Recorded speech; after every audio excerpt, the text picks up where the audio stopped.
Quel bilan pour Jacques après 39 jours dans Koh-Lanta? Il dit tout avant même la finale. Encore en lice pour devenir l'ultime survivant de Koh-Lanta, la tribu maudite, Jacques a surpris les téléspectateurs autant qu'il s'est découvert lors de cette expérience. Sur Instagram, le finaliste a tiré le bilan de son aventure. Pas grand monde n'attendait Jacques parmi les 5 finalistes de ce Koh-Lanta, la tribu maudite.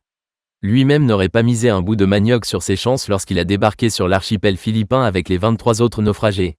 Pour autant, le danseur de 38 ans s'est découvert une âme d'aventurier, en plus d'avoir eu la chance de tomber dans la bonne équipe, car les Sapitang ont été sans pitié avec leurs rivaux rouges, plaçant 4 membres sur 5 parmi les prétendants à la victoire finale.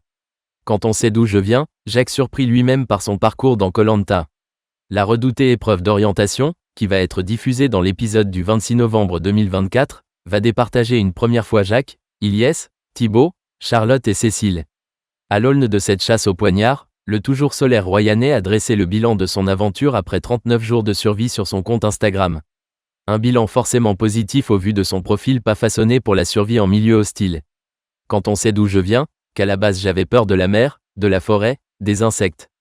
Que physiquement je suis très affaibli à cause de toutes les opérations que j'ai subies, s'étonne encore celui qui a eu recours à une coach mentale pour se préparer à affronter ses phobies. Quel parcours incroyable, Jacques fier de ses exploits comme aventurier. Bon camarade, Jacques a également apporté sa plus-value sur le camp, parvenant à se surprendre lui-même. Quel parcours incroyable, j'ai ramené plus de 7 pieds de manioc. C'est énorme, je suis allé pêcher, j'ai gagné des conforts, j'ai gagné une épreuve, celle de l'étoile. Je suis trop fier de moi, s'est-il enthousiasmé sur cette vidéo lors de laquelle il fait l'inventaire de ses exploits.